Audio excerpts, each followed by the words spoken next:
general logical reasoning approach, you have the stimulus. The stimulus could either be a fact set or an argument. Fact set stops right there, not a whole lot of nuance, not a whole lot to do beyond that. Typically, this is associated with inference questions, must be true, cannot be true, along with a couple of other types. Weakened questions, of course, will be on the argument side. So either you have a gap or you have no gap. No gap means there is no difference or no space between evidence and conclusion. It's airtight. The evidence guarantees the conclusion 100%, leaving no ambiguity at all. This, of course, rarely happens on the actual LSAT. Actual LSAT arguments typically contain a gap, and that gap can either be a small gap or a big gap. As for how you tell the difference, you don't have to. LSAC decides for you based on the question stem type. So for a weakened question, it would likely be a relatively smaller gap. For necessary assumption, likely a smaller gap. For flaw questions, bigger gap because we are not giving the arguer or the speaker the benefit of the doubt in that case. So it is not really your job to determine the reasonability or reasonableness of the argument. That's really LSAC telling you how to view it. So that's the good news. The approach. You ID the question type by reading the question stem. You decide, is it a fact set or an argument? If it's a fact set, meaning that inference category oftentimes, you're simply looking to make connections if possible. If it's an argument, determining the reasonability of the argument and engaging in a real world sense. In many cases, not always, but many times, you can prephrase the answer or use process of elimination. Prephrasing means predicting. So you determine or word or articulate the answer for yourself without even looking at the choices, having a general idea of where it might go, and then you look for LSAC's articulation of the answer in the choices. For weakened questions, you can sometimes, not all the time, it really depends, but it is worth taking a moment to pause and seeing, can you have a general sense of what is one big major way they could potentially weaken the argument? In the absence of that, totally fine, just go through the choices. Now, question stem type, there are approximately 15 different types of logical reasoning questions. It's really important that you know which type you're dealing with. There are usually some really common typical ways they refer to any question type. Sometimes, though, they'll use an unfamiliar or unique wording. Uncommon wordings, break out your thesaurus if you're in doubt, at least while you're studying, and typically you'll be able to figure it out for the future. Now, fact set or argument. Here's one example I threw together. Keisha has brown hair, Janice has blonde hair, Georgette has purple hair.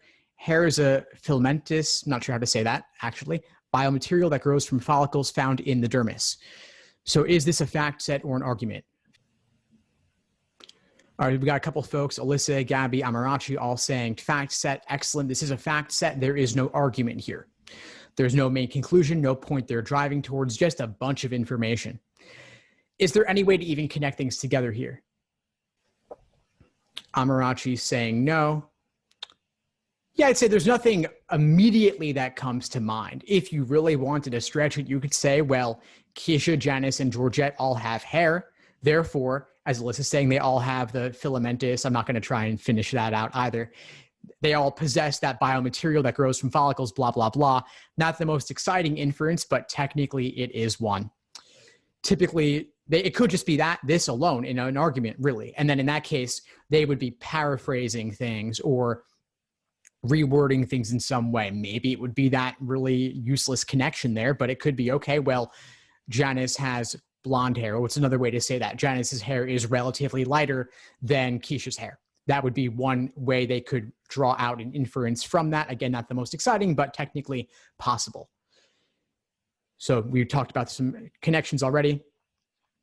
If it's an argument, what do we do? So all students applying to law school take the LSAT. Jane is applying to law school. Therefore, she has taken or will take the LSAT. How reasonable is that? Yeah, you're all nodding. Yeah, so it's pretty reasonable. In fact, I would say this is one of those unseen cases on the LSAT where it's airtight. You can't strengthen this. You can't weaken it. It's pretty much perfect.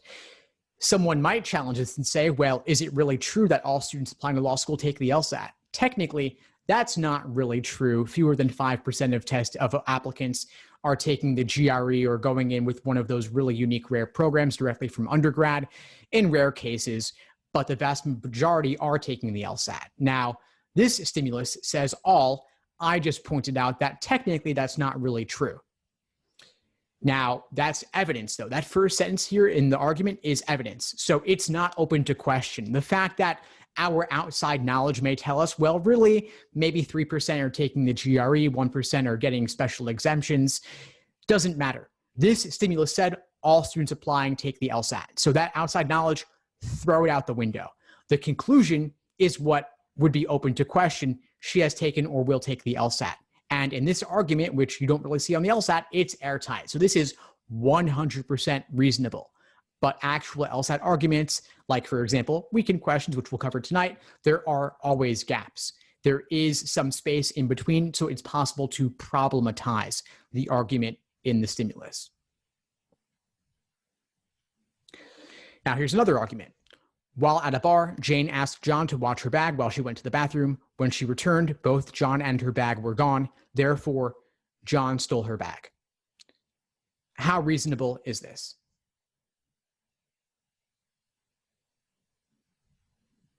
Alyssa says, not very. Caleb says, not reasonable. Nice. Okay, so what are some potential problems with this argument? What's the gap, or what are some potential gaps or problems with it?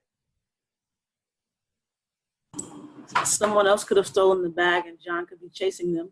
Yeah, absolutely. That's exactly right. John could be a hero. John could be a great friend, and he's actually helping her out there. John could have also gone to the bathroom and is still watching the bag. Yeah, maybe John brought the bag with him to better protect it rather than leaving it alone. As Gabby points out, the argument fails to consider many other reasons for why the bag could be missing. That's excellent. That's a general umbrella that we've got folks giving specific examples. Cora says her bag could be behind the bar and John left. So yeah, maybe John left it with the bartender, who's a trusted friend as well, who's watching the bag there. Could have been somebody else. Yeah, as Majid is saying, many reasons why it could be missing. So yeah, lots of potential problems with this argument. I've given a few here, as I think are pretty much in line with what you all predicted. John met someone else and left, which means he's not really a great friend if he just left it there to be stolen. Or John had an emergency, but he took it with him. So it could have been a bathroom emergency, as someone points out, could have been many other reasons. But yes, there are alternative explanations here. And so these alternative explanations are ways we could weaken that argument. So all of those are ways to weaken this argument. If we want to strengthen it, we could say the opposite of all of that. So maybe we could say, John didn't have an emergency, he just ditched her. John met someone else and just left. So we ask ourselves, does the argument have a big gap or a small gap? Big gap, they're failing to consider a major problem. That's like a flaw question. Small gap, like necessary assumption, the argument simply did not bother to explicitly state. It's all about whether we give the arguer the benefit of the doubt. For a weakened question, we're pushing it towards a bigger gap. So with a flaw question, we're simply identifying the gap in the argument. We're simply articulating it. To weaken it, we're actually exposing or expanding or widening that gap. So fact sets, again, associated typically with inference questions like must be true and most strongly supported. Technically, resolve the paradox would also be a fact set, but you could very easily manipulate it into being an argument. No gap arguments, once again, I can't really think of any examples, but just to be thorough, I'm including that it as a technical possibility. Again, could be with inference questions.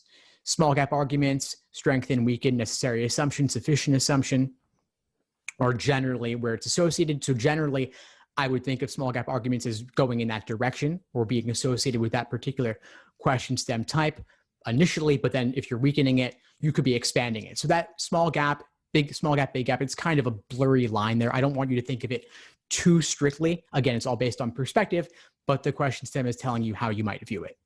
Big gap, flaw's the major one there.